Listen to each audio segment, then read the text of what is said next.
2000 տարի առաջ մարդկության պատմության մեծագույն դեպքը տեղի ունեցավ։ Դա Տեր Հիսուսի խաչելությունն էր եւ երրորդ օրը տեղի ունեցած հրաշափառ հարությունը։ 2000 տարի է խոսվում է, քարոզվում է, վկայվում է, բայց սկսած Տիրոջ հարության օրից մինչև այսօր տարբեր տեսակի հորինված ստեր շրջանառվում են, որպեսզի այդ հարության զորությունը նսեմանա։ Հիշում եք, այդ օրվա քանայական կարգը մեղադրեց Հիսուսի աշակերտներին, որ նրանք Հիսուսի մարմինը գողացել են։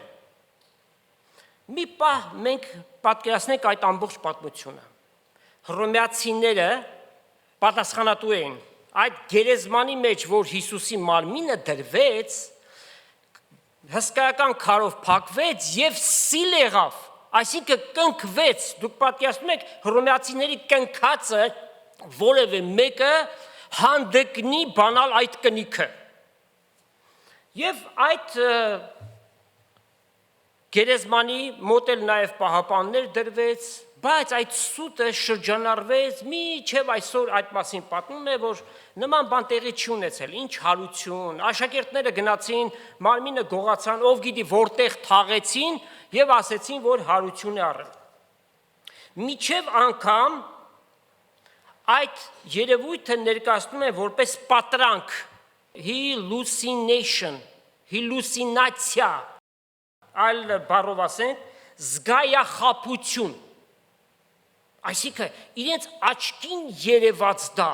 որ նման բան եղել է, բայց իրականության մեջ իբրև թե չի եղել։ Եվ սատանան իր գործը անում է մարդկանց գործածելով, չէ որ ինքը հենց խաբեության հոգին է, որպեսզի մարդիկ չհավատան քրիստոնեության ամենակարևոր հավատալիքին, այն է Քրիստոսի մեռելներից հարություն առած լինելը։ Այսինքն առանց հարության քրիստոնեություն, առանց հարության Հիսուս, Աստծուն հավատա, աղոտ քարա, Աստվածապաշտ եղիր, բայց դա կարևոր մի բան չի, հիմա եղել է, չի եղել։ Աստված ինչի համար է։ Իրենց պետքերը հոգալու համար։ Ինչ խնդրվածք որ ունեն, Տիրոջը ներկայացնեն։ Եվ բազմաթիվ քրիստոնյա կոչվողներ կան, ովքեր որ Հիսուսի հրաշափառ հարությանը չեն հավատում, բայց անունով կոչվում են քրիստոնյա։ Այսպիսիները մեծապես խաբված են։ Ավելի լավ է մեկը անկեղծ լինի եւ ասի, որ չեմ հավատում, հավատացյալ չեմ, քան թե հավատացյալ ձևանա եւ չհավատա այս ճշմարտությանը, նշանակում է ինքը իրեն է խաբում։ Եթե Քրիստոս հարություն չի առել, ինչ դիմենք Աստծո խոսքին։ Եվ կարդանք Առաջի Կորինթացիս 15-րդ գլխից. Եթե Քրիստոս կքարոզվի, որ մեռելներից հարություն առած է, ինչպես ձեզանից մի քանիսները կսեն, թե մեռելների հարություն չկա։ Եթե մեռելների հարություն չկա, ուրեմն Քրիստոս էլ հարություն առած չէ, եւ եթե Քրիստոս հարություն առած չէ, ուրեմն մեր քարոզությունը պարապ է, ձեր հավատքն էլ պարապ է,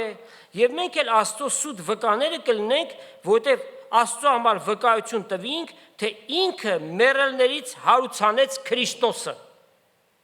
Եթե մեռելներ հարություն չեն առնում, ուրեմն զանիկա չէ հարուցած, քանզի եթե մեռելները հարություն չեն առնում, Քրիստոս էլ հարություն առած չէ, եւ եթե Քրիստոս հարություն առած չէ, ձեր հավատքը պարապ է եւ տակավին ձեր մեղքերի մեջ եք։ Նույնպես Քրիստոսով ննջածները կորցված են։ Եթե միայն այս կյանքի համար ենք մենք Քրիստոսին հուսացել, մենք ամեն մարդկանցից ավելի խղճալի ենք։ Բայց ճշմարիտ է, թե Քրիստոս մեռելներից հարություն առած է ննջեցյալների առաջի պտուղը։ Քանզի մարդով եղավ մահը, Ադամով մեր նախածնողները, մարդով էլ մեռելների հարությունը պիտի լինի։ Վասնզի ինչպես Ադամով ամենքը կմեռնեն, նույնպես էլ Քրիստոսով ամենքը կենդանի պիտի լինեն, այսինքն հավիտենական կյանք պիտի ունենան։ Բայց ամեն մեկը իր կարգով, առաջին պատպտուղը Քրիստոս, հետո Քրիստոսինները իր գալու ժամանակ։ Եվ Պողոս առաքյալը ասում է, որ Եփեսոսում ինքը մարդկանց հետ վիճաբանության մեջ մտավ, որոնք գազանի նման են, ասում է առաջի Կորինթացիս 15-րդ գլուխ 32 համարից։ Եթե Եփեսոսի մեջ մարդկանց նման գազանների հետ մարտնչեցա, ինչ օգուտ ունի, եթե մեռելները հարություն չեն առնում, ինչ անենք ուրեմն։ Ուտենք ու խմենք, որովհետև պիտի մեռնենք։ Մի խաբվեք, չար ընկերակցությունը աղեք բարգը կապական է։ Այսինքն այդպիսիների հետ ճամփա մի գնացեք, որովհետև նրանք անհավատության մեջ են։ Հիսուսի հարության բացառիկ ապացույց է Պողոս առաքյալի կյանքի շրջադարձը։ 180 աշճանով փոխվեց նրա կյանքը։ Ինչպիսի մեկներ միջև այդ Քրիստոսի հետևորդներին հալածող, միջև անգամ մահվան դատապարտող։ Բայց այս անձնավորությունը այնպես փոխվեց, որ Քրիստոսին դավանող ամենաակնառու անձը եղավ։ Ստեփանոս նախավկային, երբ որ քարկոծում են, այնտեղ Սողոս անունով մեկը կար։ Քարկոծողները իրենց հանդերձները իր մոտ պահ են տվել եւ հրամանը Սողոսներ արձակում, որ նրանց քարկոծեն։ Թղթեր վերցրած, անշուշտ վրան անուններ գրված, գնում էր Դամասկոս, որպեսզի այնտեղից բերի քրիստոնյաներին ու մահվան դատապարտեն։ Ինքը կարծում էր, որ Աստծո համար ինքը մեծ գործ է անում։ Գործ 9-րդ գլխում Հիսուս իրեն հայտնվեց եւ դարձը կա, դրա մասին չպիտի խոսենք։ Պողոս դրանից հետո հայտարարեց, որ ինքը մեղավորների գլուխն է։ Ինչու Պողոս եղբայր այդչափ մեծ մեղքեր է գործել։ Արդեն Քրիստոսի եկեղեցին հալածելը իր համար ամենամեծ մեղքն էր եւ ինքը իրեն անվանեց մեղավորների գլուխ։ Սակայն այս անձնավորությունն էր, որ կուսակալների եւ կայսերների առջև Հիսուսի հարությունը վկայեց։ Ագրիպասին ասավ. «Ինչ չհավատալու բան կա, որ Աստված մեռելներին հարություն կարող է տալ։ Աստված, որ հողից մարդուն ստեղծեց, Աստված, որ երկինք ու երկիրն է ստեղծել, աստղերն ու մոլորակները, կշիռքով լեռներն է դրել, չի կարող մարդուն հարություն տալ»։ Հիսուսի անվան համար մարտիրոսվեց, կացինով իր գլուխը կտրել են։ Եթե Հիսուս հարություն չէր առել, Պողոս ինչի պիտի իր կյանքը Հիսուսի համար զոհեր։ Հասարակ տրամաբանություն կա այստեղ։ Իր փարիսեցի եղած ժամանակ իր կյանքը հրաշալի էր, որովհետև ինքը իրական փարիսեցի էր։ Մյուս փարիսեցիների կերպարը ժխտողական է, չէ՞, որովհետև մի բան ասում էին, ուրիշ բան էին անում, կեղծավորներ էին, եւ այդպես է կոչում են կեղծավոր փարիսեցի։ Բայց Պողոսը այդպիսին չէր։ Ինքը Աստծո խոսքին հետևող մի անձնավորություն էր, ասում է իմ հասակակիցներից շատ ավելի առաջադեմ էի ես։ Կյանքը լավ էր իր համար, ամեն բան ուներ, հարուստ էր, ամեն բան կար։ Ինչու պիտի այդ կյանքը թողեր եւ Հիսուսին հետևեր, այդքան զրկանքներ կրեր, ի վերջո էլ այդ կերպով մահվան դատապարտվեր։ Ուրեմն գիտեր, չէ, եւ ասաց. «Ես գիտեմ, թե ում եմ հավատացել»։ Հովանու 7-րդ գլուխ 5 համարում կարդում ենք. «Քանզի Հիսուսի եղբայրները իրեն չէին հավատում»։ Փաստ է արձանագրված։ Եվ Մարկոս 6-րդ գլուխ, եթե կարդանք, անունները գրված է Հակոբոս, Հովսես, Հուդա, Սիմոն։ Եվ Հիսուսի համբարձման ժամանակ քանի հոգի են ներկա։ 500 հոգի, 500 հոգի ականատես եղան, որ Հիսուս կամաց բարձրանալով համբարձվեց։ Եվ Պողոս Կորինթացիների առաջին նամակ 15-րդ գլուխ 6 համարում ասում է. նրանցից շատերը միջև հիմա ողջ են, ոմանք ննջեցին, բայց շատերը ողջ են, այսինքն ականատեսն են, eyewitness-ներն են, կարող է գնալ եւ նրանց հարցնել, բոլորը նույն պատմությունը ձեզ կպատմեն, այսինքն փաստացի է, այդ տեղի ունեցած բաները փաստացի են։ 7 համարի մեջ գրված է. հետո երևաց Հիսուս Հակոբոսին։ Ով էր այդ Հակոբոսը? Իր եղբայրն էր։ Նա որ չէր հավատում, ներկա էր այդտեղ։ Իդեպ նման մի իրական դեպք է տեղի ունեցել, սա փաստ է, 2002 թվականին Երուսաղեմի արվարձաններում, suburb of Jerusalem, հնագիտական պեղումների ժամանակ գտել են մի տուփ, որի մեջ ոսկորներ են եղել, տուփի վրա գրված Հակոբոս Հովսեփի որդի Հիսուսի եղբայր։ Սա էլ փաստ է։ 2000 տարի հետո հնագիտական պեղումներով բաներ են դուրս գալիս, որ ապացուցում են այն ինչի մասին, որ խոսում ենք, դրանց ճշմարիտ լինելը։ Այս հանգամանքը իդեպ, այդ գտածոն մեծ իրադարձություն եղավ ամբողջ աշխարհում, եթե հիշում եք, ես լավ հիշում եմ։ Ամենուրեք այդ լուրը տարածվեց անգամ հրյա հոգևոր շրջանակներում, չէ որ իրենք մշտապես մերժել են այդ ամեն բաները, հիմա իրենց առջև փաստեր է դրված։ Երկու ոչ քրիստոնյա պատմաբաններ, հրյա Հովսեփոսը, Ջոզեֆոս, լսել եք, եւ հռոմեացի, այսինքն հեթանոս պատմաբան Կորնելիոս Տոկիտոսը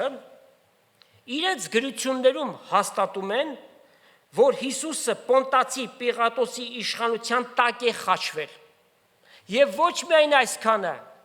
գրում են, որ իր հարությունից հետո տարբեր տեղերում տարբեր մարդկանց երևացել է։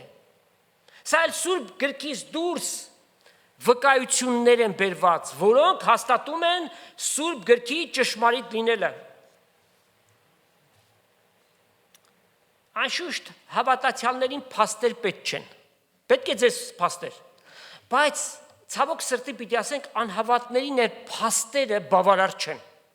որքան որ փաստ բերես, ինչուները չի վերջանում, թեև ոմանք այդ ինչուները վերջացրել են եւ ճշմարիտ հավատքի են եկել հենց այդ փաստերի պատճառով։ Առաջի դարում, անշուշտ դրանից առաջ եւս,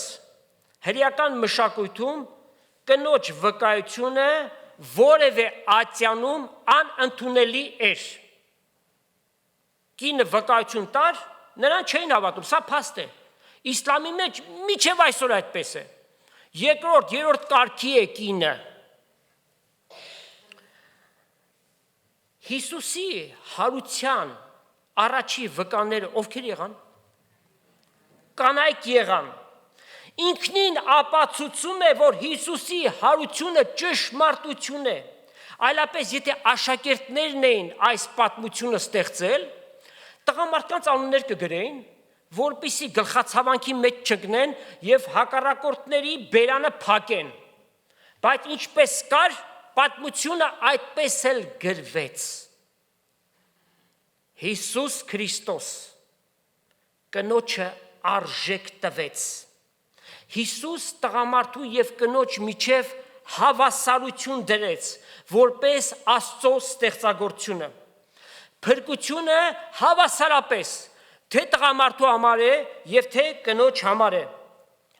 Այր եւ կին, թեև որպես կարգավիճակ տարբեր են, բայց Քրիստոսի մեջ նույնն են։ Գաղատացիս 3 գլուխ 25 համար մեկ ենք Քրիստոսով։ Փաստ է սա Աստծո կողմից արձանագրված։ Ուրեմն, սիրելի քույրեր, իմացեք, սիրելի կանայք, թե Հիսուս ինչ հրաշալիք է արել ձեզ համար եւս։ Որ ուրիշ մշակույթների մեջ կինը անարժեք մեկն է, բայց քրիստոնեությունը բերեց այդ արժեքը, այդ հավասարությունը։ Միակ բանը, որ կնոջը արգիլվեց,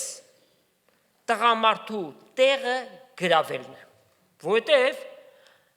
այդ մարդը կնոջ գլուխն է հանդիսանում, եւ Քրիստոս այդ մարդու գլուխը եւ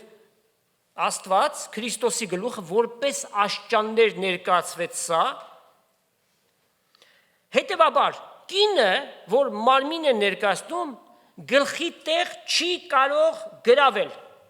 Ցավոք սրտի պիտի ասենք, ներկայիս մենք տեսնում ենք գլխի տեղ գրավում են, բեմեր են ղեկավարում եւ ելնում են ատենաբանություն են անում, քարոզներ են անում, երբ որ տղամարդիկ նստած են,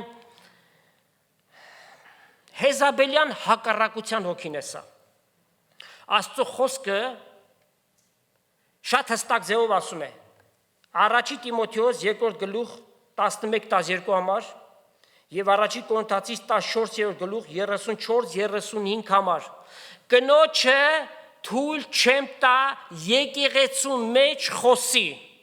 ոչ թե որ այսպես խոսենք, նոր Քրիստոսի հարության վերաբերյալ մեր քույրերն են մասնակից եղան, չէ, օրհնյալ է այդ հարությունը, խոսքը բեմեր գրավել եւ այնտեղից ատենաբանություն անել, սովորեցնել, ահա այստեղ է, որ կանայք իրենց դերը պիտի ունենան, մեր եկեղեցին էլ քույրերի ժողով ունի, մեր քույրերը հավաքվում են, աղոթքներ են անում, հոգևոր երգեր են երգում, միասին սերտում են, իրար քաջալերում են, այո, շատ օրինավոր է եւ հրաշալի է այդ ամեն բաները։ Սակայն կնոջը չի արտոնված բեմ գրավել եւ քարոզել։ Դա դեռ չարիքների փոքրագույնն է։ Այսօր համատարած կարծես դա համաճարակի նման է դարձել։ Եթե ամուսինը եկեղեցու հովիվ է, կինն էլ համարվում է եկեղեցու հովիվ։ Ամուսինը քարոզում է, կինն էլ անպայմանորեն պիտի քարոզի։ Եթե ամուսինը անկարող է քարոզելու, կինը պիտի քարոզի ու քարոզի։ Աստված դատապարտում է դա։ Եվ սիրելի հայրդի, եթե դու հաճախում ես եկեղեցի, որտեղ բեմին բարձրանում է կին եւ սկսում է քարոզել, փախի այդտեղից։ Եթե գնում ես մի եկեղեցի, որտեղ հովիվը կին է, այդտեղից փախի, այլևս չմտնես։ Աստծո կամքի համաձայն չէ, Աստծո խոսքին հակառակ է դա։ Օ, ինչ եք ասում, դուք լսել եք Joyce Meyer բեմի վրա ձախողված մի դերասանուհի, սխալ վարդապետությամբ, խայտարակ ուսուցումներով, եթե մի անձնավորություն բադիգարդերով պատատում է, պատկերացրեք, հատուկ իր համար, ինչ եք սպասում նրանից։ Աստված այդ կարգավիճակը դրել է, այրը գլուխ է, կինը իր մարմինն է, ամեն մեկը իր դիրքի մեջ պիտի լինի։ Առաջի դարի հուդայիզմում չկար անհատական հարության գաղափարը։ Նրանց հավատալիքը ամենավերջում դատաստանի ժամանակ ընդհանրական հարությունն էր։ Անհատական հարության չէին հավատում։ Հակառակ իրենց հավատքի Հիսուս երբ որ հարություն առավ, մի արտարոց դեպք տեղի ունեցավ, extraordinary։ Եվ իր տեսակի մեջ շատ յունիկ էր այդ իվենթը, այսինքն իրադարձությունը, կարդանք Մատթեոսի 27-րդ գլխից 51-ից 54 համարները։ Երբ որ Հիսուս հարություն առավ, ահա տաճարի վարագույրը վերեն վար երկուքի ճեղքվեցավ, եւ երկիրը շարժեցավ, քարերը պատռվեցան, գերեզմանները բացվեցին եւ շատ սուրբ ննջեցյալներ ու մարմիններ հարություն առան։ Եվ գերեզմաններն ելան անոր հարությունից հետո մտան սուրբ քաղաքը եւ շատերին երևցան։ Բայց հարուրապետը եւ անոր հետ Հիսուս պահողները, երբ տեսան երկրաշարժը եւ եղած բաները, շատ վախցան եւ ասեն. «Արդարև ասիկա որդին Աստծո էր»։ Ուրեմն ինչ տեղի ունեցավ։ Եվ սա միայն Տիրոջ կողմից եղած մի նշան էր, նոր մահացած անձնավորություններ հարություն առան եւ իրենց ճանաչողները կային, որպիսի տեսնեն, որ Աստծուց մի մեծ նշան է իրենց տրված։ Սա միայն Քրիստոսը հավատացվելու համար էր։ Շատ իրադարձություններ, շատ նշաններ եղան։ Հիսուս անգամ ասաց, եթե ինձ չեք հավատում, իմ արած գործեր, այդ նշանները, հրաշքները տեսնելով, հավատացեք, որ ես եմ, որ պիտի գայի։ Ուրեմն supernatural events, նպատակը հավատալու։ Հարուրապետը հավատաց, բայց գրված է նաև երանելի են բոլոր նրանք,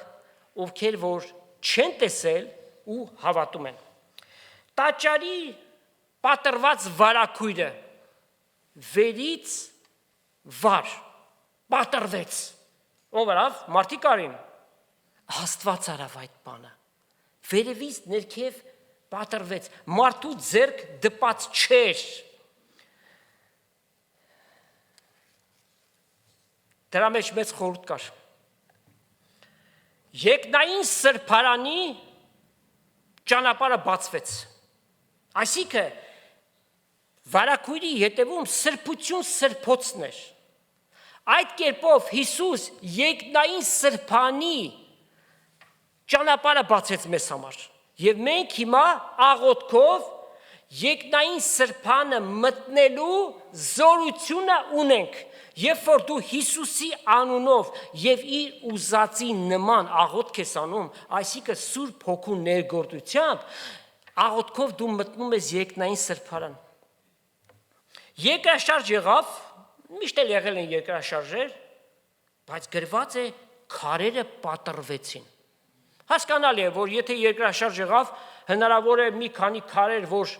գլորվեցին, ընկնեն, պատրվեն։ Մասնահատուկ այդ քարերը պատրվեցին, որպիսի տեսնեն, որ Հիսուսի խաչելության եւ հարության հետևանքով է սա տեղի ունենում։ Եվ այդ պահին, երբ Հիսուս խաչվեց, եզակի խավար եղավ, մթություն եղավ իր խաչելության ժամանակ։ Թանձր խավար, այնպիսի մի խավար, երբ որ Աստված բերեց հարվածներից մեկը Եգիպտոսի որն էր, թանձր խավար եղավ, այնպիսի որ երբեք մարդիկ իրար չեն կարող տեսնել։ Ոմանք ասում են, որ դա solar eclipse, այսինքն արևի խավարում է, солнечное затемнение։ Պատմության մեջ, որքան որ գրանցված է, արևի խավարումը տևել է կես րոպեից եւ ամենաշատը մինչեւ 7.5 րոպե։ Բայց մենք կարդում ենք, թե որքան ժամանակ այդ խավարը եղավ։ Մատթեոս 27-րդ գլուխ 45 համար։ 6-րդ ժամից մինչև 9-րդ ժամը, քանի ժամ է անում, 3 ժամ, եկի վրա խավար եղավ։ Եվ շատերը կարծում են, որ միայն Երուսաղեմում այդ խավարը եղավ։ Ոմանց կարծիքն է, որ նաև միգուցե Հուդայի եւ Հրեաստանի այդ շրջաններ։ Երկիր մոլորակի վրա ամենուրեք խավար եղավ։ Եվ ժամը 6-ից 9 պիտի հասկանանք ցերեկվա 12-ից մինչև 3-ը խավար, երբ որ այդ ժամերին արևը ամենալուսավորն է։ Խորը մթություն եղավ։ Այդ ժամանակվա պատմաբան գրողներից Թերթալյանը, հայ չի, մի ոգևորվեք։ Այդպես է, չէ՞, մի հատ Յանով ազգանուն, Թերթալյանը լատին է ինքը, աստվածաբան Կարթագենից, իդեպ երրորդության վերաբերյալ հրաշալի աշխատություններ ունի, նա գրում է, որ այդ գերբնական երևույթը, այսինքն այդ խավարը նաև արձանագրվել է հռոմեական արխիվներում, Փաստեր։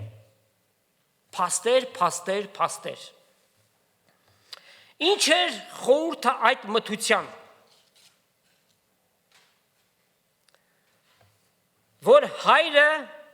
համայն մարդկության մեղքը եւ մեղքի պատիժը դրեց իր որդու վրա։ Այդ դեպքով մարգարեություն կա, որ իրականացավ։ Եկեք կարդանք Ամոս 8-րդ գլուխ եւ 9 համար։ Այն օրը ասում է Տերը, արևը կեսօրվան ատենը մայր պիտի մտնե, ու ցորեկվան լույսին ատենը երկիրը պիտի խավարեցնեմ, եւ խավարեց։ Եվ այս մարգարեական գրությունը իրականացավ Տեր Հիսուսի խաչելության ժամանակ։ Հիսուս խաչվեց, իր աշակերտները թևաթափ եղան, որտեղ իրենք ուրիշ բան էին մտածում, որ Մեսիան եկել է թագավորություն բերելու, ինքն էլ խաչվեց, մեր վիճակը ինչ պիտի լինի։ Հուսահատ են,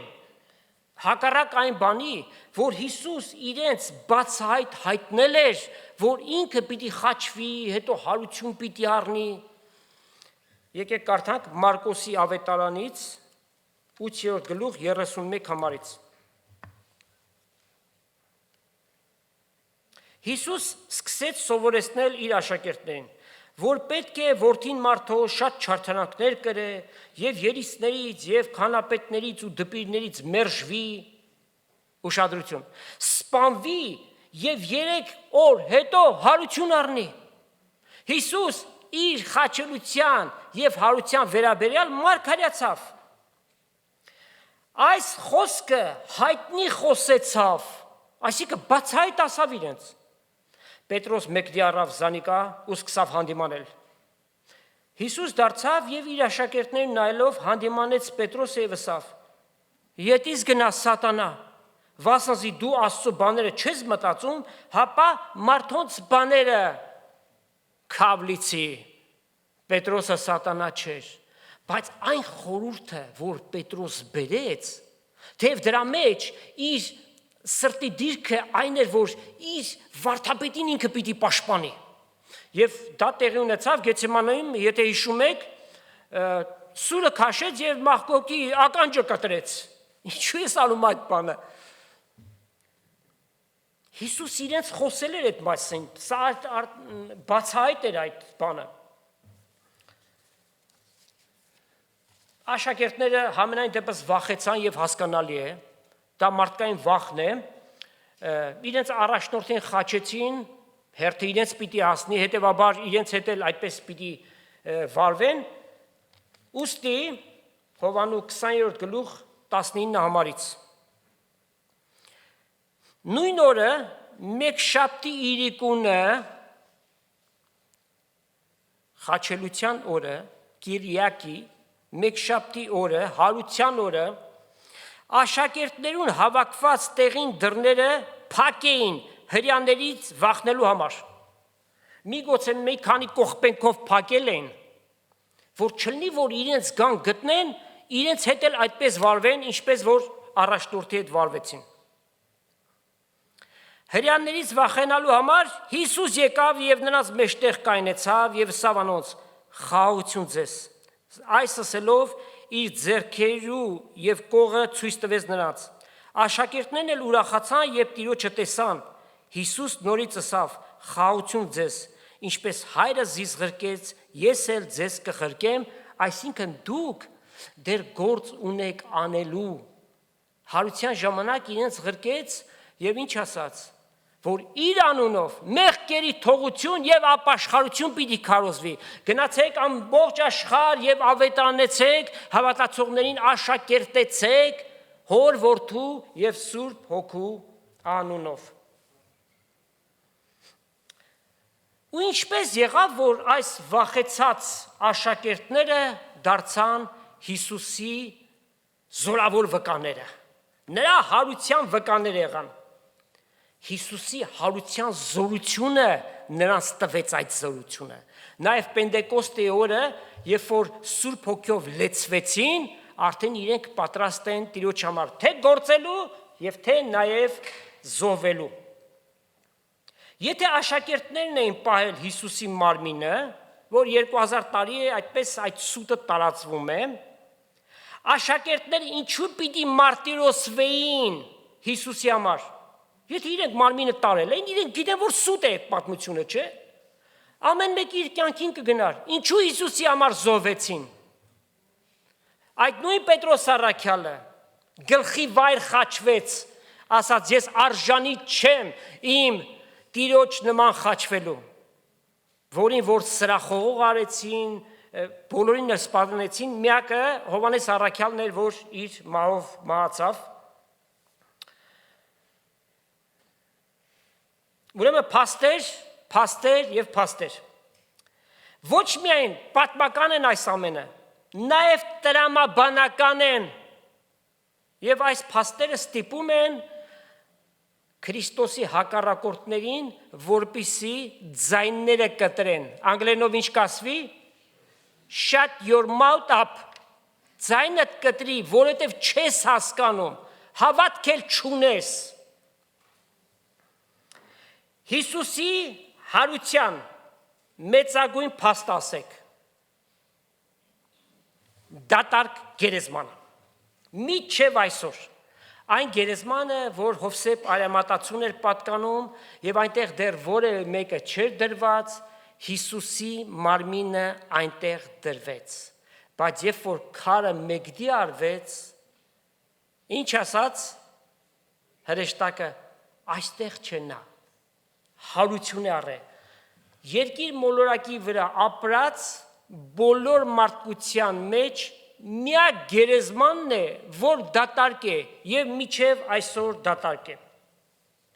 Կարդանք Մատթեոսի ավետարանից 28-րդ գլխից։ Շաբաթ գիշերը, երբ մեկշաբթին կլուսնար, եկան Մարիամ Մագդաղենացին ու մյուս Մարիամը գերեզմանը տեսնելու։ Ահա մեծ երկրաշարժ եղավ, վասնզի Տիրոջ հրեշտակը երկնքեն իջնելով գնաց դռին մեջտեղը քարը գլորեց եւ անոր վրա նստավ։ Անոր տեսքը փայլակի պես էր եւ անոր հանդերձները ձյունի պես ճերմակ։ Անոր վախեն պահապանները խռովեցան եւ մեռածի պես եղան։ Հրեշտակը ասավ կանանց. մի վախնակ, քանզի գիտեմ թե կփնտրեք Հիսուսը, որ խաչվեցավ։ Հոչ չէ նա, վասնզի հարություն առավ, ինչպես ասած էր, այսինքն հիշեցրեց, ձեզ ասել է այդ մասին։ Եկեք տեսեք այն տեղը, ուր Տերը պառկած էր։ Շուտ մգացեք անոր աշակերտներուն ասեք, թե անիկա մեռելներին հարություն առավ եւ ձեզ մե առաջ Գալիլեա կերթա, հոմ պիտի տեսնեք զանիկա։ Ահա ձեզի ասի։ Հիսուս իր հարությունից հետո Գալիլեա գնալը անգամ այդ մասին էր նրանց ասել։ Եթե մենք կարդանք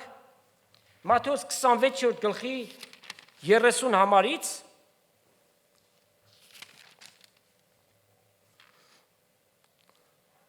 օրտնությունը երկելուց հետո Ձիթենյաց լեռը ելան, այն ատեն Հիսուս սավանոց։ Դուք ամենքդ այս գիշեր իմ վրայովս պիտի գայթակղիք, վասնզի գրված է։ Հովիվը պիտի զարնեմ ու հոտի ոչխարները պիտի ցրվին։ Սա մարգարեություն էր Զաքարիա 13-րդ գլուխ եւ 7 համարն է։ Բայց հարություն առնելուց հետո ձեզ մե առաջ Գալիլեա պիտի երթամ։ Այսինքն աշակերտների հիշողությունից ամեն բան ջնջվել էր եւ հրեշտակը նորից նրանց հիշեցրեց, որ Գալիլեայում Հիսուս ձեզ կհանդիպի։ Հարություն, resurrection, ռուսերենով այս բառը շատ լավ է։ Воскресение հենց նշանակում է հարություն։ Մենք Կիրակի օրը համարում ենք Քրիստոսի հարության օրը։ Հունարենից է գալիս Կիրիակի, Տիրոջ օր է նշանակում։ Ռուսերենով շատ ավելի լավ է հնչում հարություն։ Ուրբաթ, շաբաթ, հարություն։ Այդպես։ Եվ հունարեն անաստասի նշանակում է մահվանից կյանքի դառնալ։ բոլոր դարերի միակ վկայությունը եւ մեծագույնը Հիսուսի հարությունն է։ Հիսուս ոչ միայն հարություն առավ, նաեւ ասավ հետեւյալը։ Եթե կարդանք Հովանու 11-րդ գլխից, սա այն նշանավոր պատմությունն է, Ղազարոսը Հիսուսի բարեկամը մահացավ եւ Հիսուս սպասեց այնքան, որ արդեն թաղել էին, նոր գնաց։ Հովանու 11-րդ գլուխ 17 համարից Հիսուս երբ գնաց գտավ անիկա արդեն որ 4 օրվա գերեզմանը դրված էր։ Բեթանիան Երուսաղեմի մոտ էր 15 ասպարեզի չափ, հрьяաներեն շատեր Մարթայի եւ Մարիամի եկած էին, որպեսի մխիթարեն զանոնք անոնց եղբոր համար։ Արդ երբ Մարթան լսեց, թե Հիսուս կգա, զանիկա դիմավորելու գնաց, բայց Մարիամ տան մեջ նստել էր։ Մարթան ասավ Հիսուսին. «Տեր, եթե այստեղ լինեիր, իմ եղբայրս չէր մեռնի, բայց գիտեմ թե հիմա դու ինչ որ խնդրես Աստված պիտի տա քեզ»։ Հիսուս սավանոր. «Քու եղբայրդ հարություն պիտի առնե»։ Մարթան սավանոր. «Գիտեմ թե հարության ժամանակ վերջին օրը հարություն պիտի առնե»։ Իրենց հավատալիքներ, ընդհանրական հարության։ Հիսուս սավանոր. Հիսուս ոչ միայն հարություն առավ, Հիսուս ասում է. «Ես եմ այդ հարությունը եւ կյանքը հավիտենական։ Նա որ ինձ հավատա, թեև մեռնի, հավիտենական կյանք ունի։ Եվ նրանք, որ կենդանի են ու ինձ կհավատան, հավիտյան չեն մեռնի, որտեղ այս խոսքը ասված է բոլոր նրանց համար, ովքեր որ պիտի հափշտակվեն»։ Եվ հարցում. «Դու հավատում ես այս բանին»։ Այդ հարցումը ամեն մեկ մարդուն է։ Դու հավատում ես, որ Հիսուսն է հարությունը եւ կյանքը, որ Հիսուս մեռելներից հարություն առած է եւ հավիտենական կյանք է բերել։ Եթե այս ճշմարտությանը դու հավատում ես, երանելի ես։ Եթե չես հավատում, շատ ծանր պիտի լինի քո վիճակը, սարսափելի կարող ենք ասել այդ վիճակը։ Եվ տեսնում եք պատասխան, այո Տեր, ես հավատացել եմ, որ դու ես Քրիստոսը, Աստծո որդին, որ աշխարհ գալու էր, այսինքն դու այն խոստացված Մեսիան ես։ Հիսուս հարություն տվեց Ղազարոսին։ Ինչ եղավ Ղազարոսի հետ։ Ղազարոս նորից մահացավ։ Մենք կարդում ենք Մարկոս 5-րդ գլուխ, Մատթեոս 9-րդ գլուխ 2-ում կա գրված. Հայրոսի 12 տարեկան աղջկան Հիսուս հարություն տվեց։ Հետո ինչ եղավ այդ աղջկա հետ։ Նա նորից մահացավ։ Բայց ահա Հիսուս, որ հարություն առավ, նա երբեք հավիտյան չի մեռնի, որովհետև մահը նրա վրա իշխանություն չունի։ Կարդանք Հռոմեացիների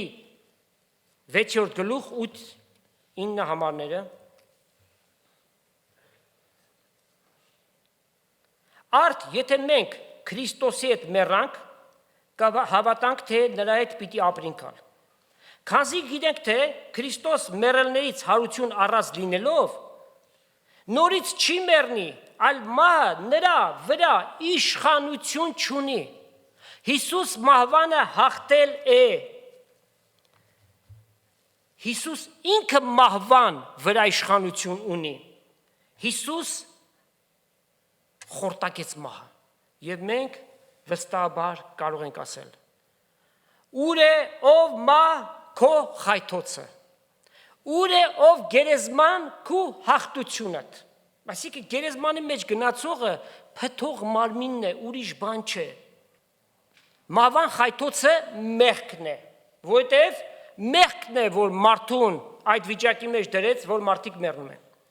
Եվ մեղքի ուժը օրենքն է բացայտում մարդուն, որ մեղավոր ես դու, պիտի մեռնես, բայց դրա հետ մեկտեղ գոհություն Աստծո,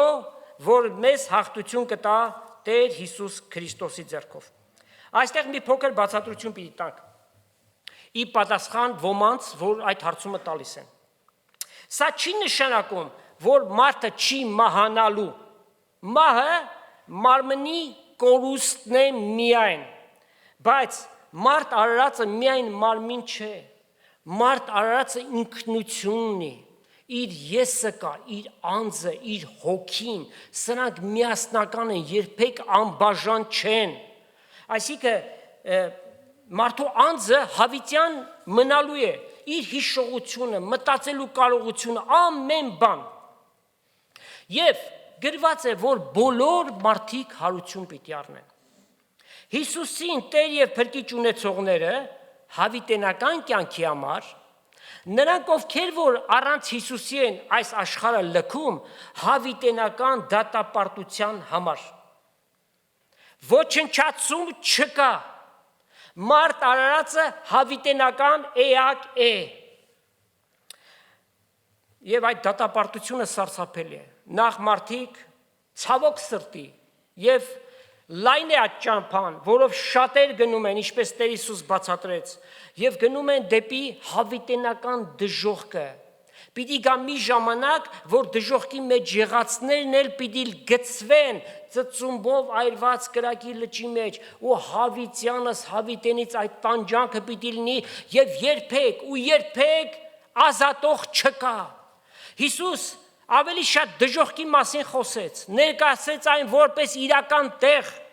ասելով, որ այնտեղ կա լալ եւ ակրանների կրճտոց, այսինքն ցավը այնքան զորավոր է, մարդիկ իրենց ակրանները պիտի կրճտեն, բայց ազատող չկա։ Հիշենք Ղազարոսի եւ Մեծատունի իրական պատմությունը, որի մեջ այդ Մեծատունը կարծում էր Ղազարոսը, որ իր ծառան է եղել, ջուր պիտի բերի իր շրթունքներին հասցնի, եւ այդ մեկ կաթիլ ջուրը անգամ նրան չտրվեց։ Մենք հասկանում ենք Հիսուս մեզ ինչից է ազատել։ Եվ Հիսուս պատրաստ է ազատել ցանկացած մեկի, ովքեր որ իրեն կգան, ովքեր փնտրում են պիտի գտնեն, ովքեր դուռը զարնում են, Հիսուս նրանց պիտի բացի։ Դեռ ավելին, Հիսուս կանգնած մարդկանց սրտի դռներն է թակում ասելով. թույլ տվեք գամ եւ իմ հորս հետ միասին այնտեղ ընթրիք պիտի անենք։ Այսինքն Սուրբ Հոգով պիտի գամ եւ բնակություն պիտի հաստատեմ, եթե թույլ տակ։ Ուրեմն մարդու ազատ կամքը գործոն է այստեղ։ Ուզելու, չուզելու հարց կա, ընդունելու եւ մերժելու հարց կա։ Մենք երանելի ենք, սիրելի եղբայրներ, քույրեր, որ եւ լսեցինք ճշմարտության խոսքը, այս փրկության ավետարանը, որին հավատալով ինչ տեղ ունեցավ մեզ հետ, դա մեր կամքից կախված չէ արդեն, մենք միայն հավատացինք, խոստացյալ Սուրբ Հոգիով կնքվեցինք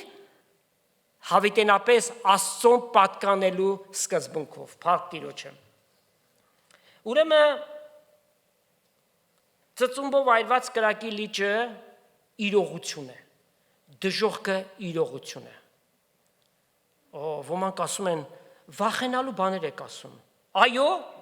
եւ պիտի ասենք, որպիսի վախենակ,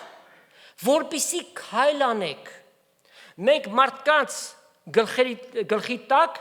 փափուկ բարձ չենք դնում։ Մենք քարոզում ենք թե Աստծո սերը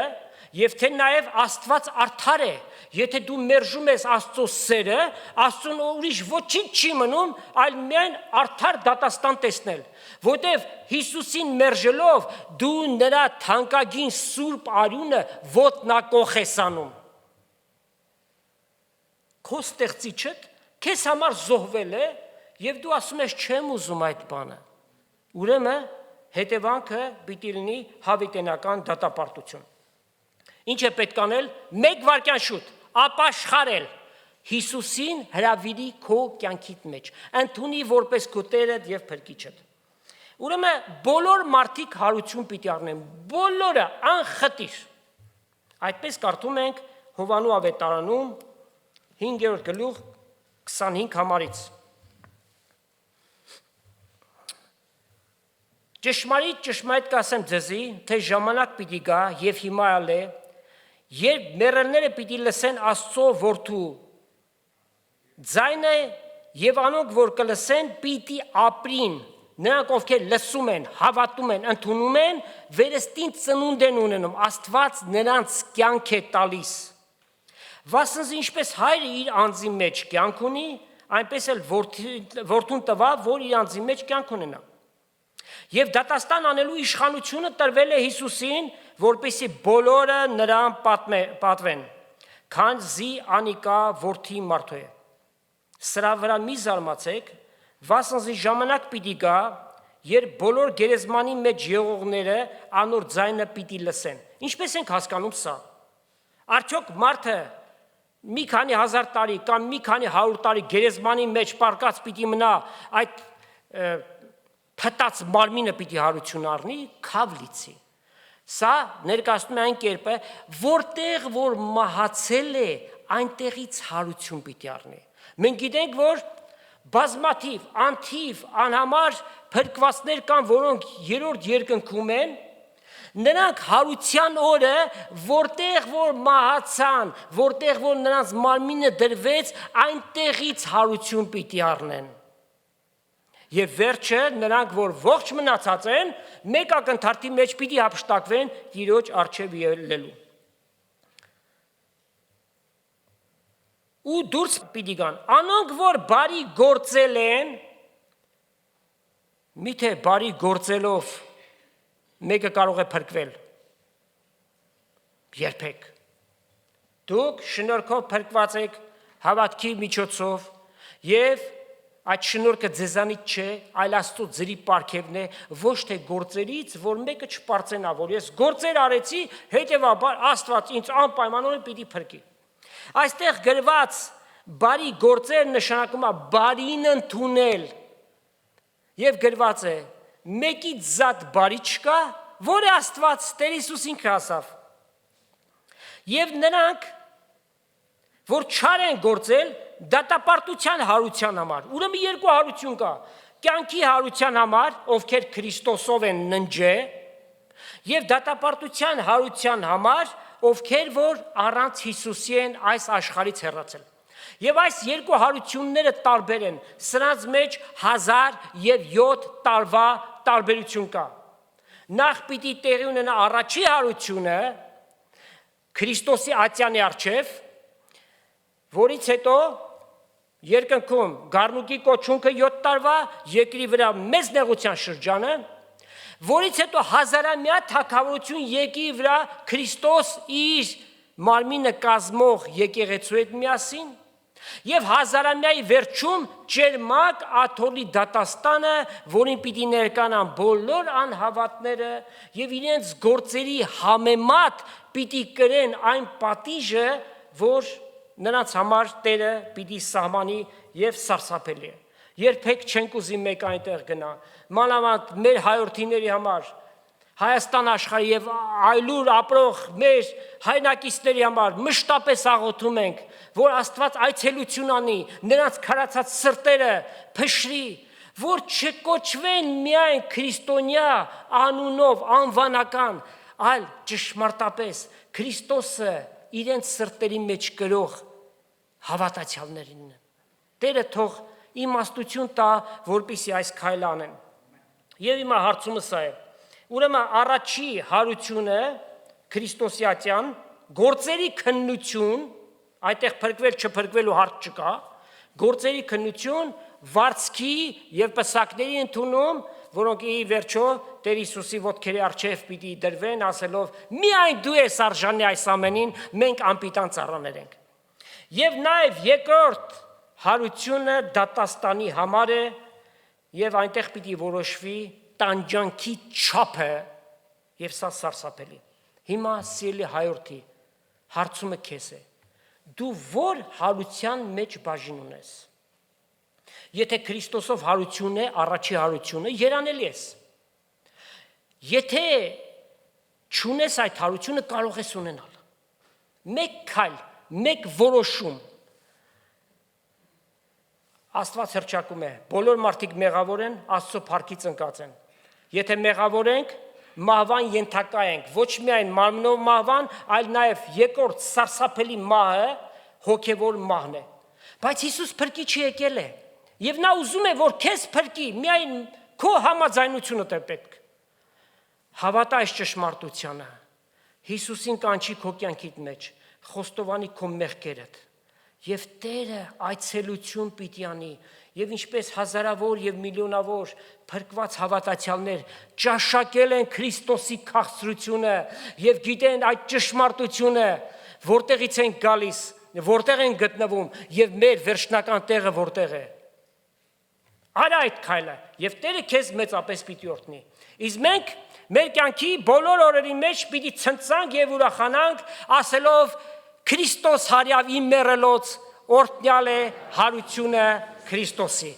Աստված օրհնի իր խոսքը ձեզանից ամեն մեկին, Տեր Հիսուս Քրիստոսի շնորհքը, Հայր Աստծո սերը եւ Սուրբ Հոգու հաղորդությունը Աստծո ժողովրդի հետ լինի, ամեն։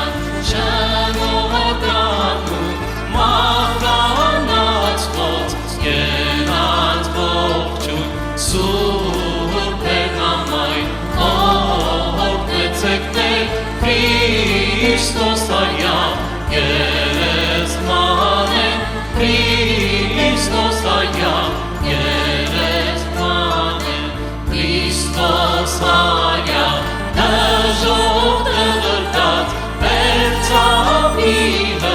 jamben gedan, malnek shigi, habanetza, vortikeluso.